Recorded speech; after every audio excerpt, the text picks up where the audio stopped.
ശബരിമല വിഷയവുമായി ബന്ധപ്പെട്ട് കേരളത്തിൽ ഒരു ആത്മഹത്യ കൂടി റിപ്പോർട്ട് ചെയ്യപ്പെട്ടിരിക്കുകയാണ്.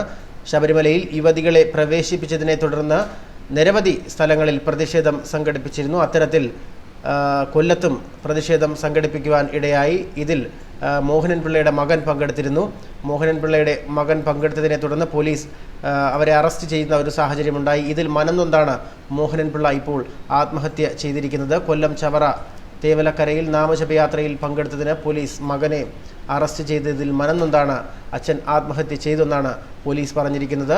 ചവറ തേവലക്കര കൊച്ചു പന്താടിയിൽ മനീഷ് ഭവനിൽ മോഹനൻ പിള്ളയാണ് വീട്ടുവളപ്പിൽ ആത്മഹത്യ ചെയ്തിരിക്കുന്നത്. മകൻ മനോജ് കുമാറിനെ കർമ്മസമിതിയുടെ നേതൃത്വത്തിൽ നടത്തിയ നാമജപയാത്രയിൽ പങ്കെടുത്തതിന് ഇന്ന് ഉച്ചയോടെയാണ് പോലീസ് അറസ്റ്റ് ചെയ്തത്. ഗൾഫിൽ നിന്നും ലീവിന് നാട്ടിലെത്തിയതായിരുന്നു മനോജ് കുമാർ. മകനെ അറസ്റ്റ് ചെയ്തതിനെ തുടർന്ന് മാനസികമായി തളർന്ന മോഹനൻ പിള്ളയാണ് വീട്ടുവളപ്പിൽ തൂങ്ങി മരിച്ചത്. മൃതദേഹം നാഗപ്പള്ളി ആശുപത്രിയിൽ പോസ്റ്റ്മോർട്ടത്തിനായി ഇപ്പോൾ സൂക്ഷിച്ചിരിക്കുകയാണ്. കേരളത്തിലെ അയ്യപ്പ ഭക്തരെല്ലാം ഇപ്പോൾ മോഹനൻ പിള്ളയെ കാണാനായി അദ്ദേഹത്തിൻ്റെ വീട്ടിലേക്ക് ഒഴുകിയെത്തിക്കൊണ്ടിരിക്കുകയാണ്. ഈ മാസം 2-ാം തീയതിയാണ് ആദ്യമായി ശബരിമലയിൽ 2 യുവതികൾ സുപ്രീം കോടതി വിധിയുടെ പശ്ചാത്തലത്തിൽ പ്രവേശിച്ചത്. ഇതിനെ തുടർന്ന് കേരളത്തിൽ അങ്ങോളം ഇങ്ങോളം പ്രതിഷേധങ്ങൾ സംഘടിപ്പിച്ചിരുന്നു. ഈ പ്രതിഷേധത്തിൽ മോഹനൻ പിള്ളയുടെ മകനായ മനോജ് കുമാറും പങ്കെടുത്തിരുന്നു. ഈ സാഹചര്യത്തിലാണ് പോലീസ് മനോജ് കുമാറിനെ തേടി ഉച്ചയ്ക്ക് മനോജ് കുമാറിൻ്റെ വീട്ടിലെത്തിയത്. ഇതിനെ തുടർന്ന് മനോജ് കുമാറിനെ പോലീസ് അറസ്റ്റ് ചെയ്ത് കൊണ്ടുപോവുകയായിരുന്നു.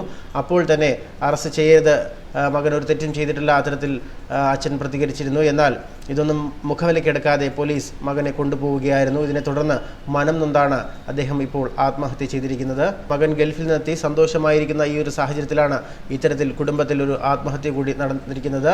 എന്തായാലും മോഹനൻ പിള്ളയുടെ ആത്മഹത്യ ഇപ്പോൾ ആ പ്രദേശവാസികളെ എല്ലാം ഞെട്ടിച്ചിരിക്കുകയാണ്.